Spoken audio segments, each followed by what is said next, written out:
సాగమని ప్రేమించావే నన్ను ప్రాణంగా, నీ కోసమే నన్ను బ్రతకమని.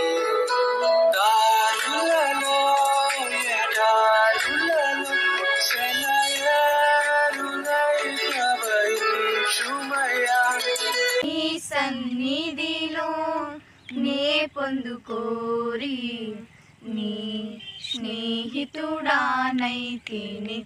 ఆహా నా ధన్యత, ఓ నా భాగ్యము, ఏమని వివరింతును, ఏమని వివరింతును. ఆహా నా ధన్యత, ఓహో నా భాగ్య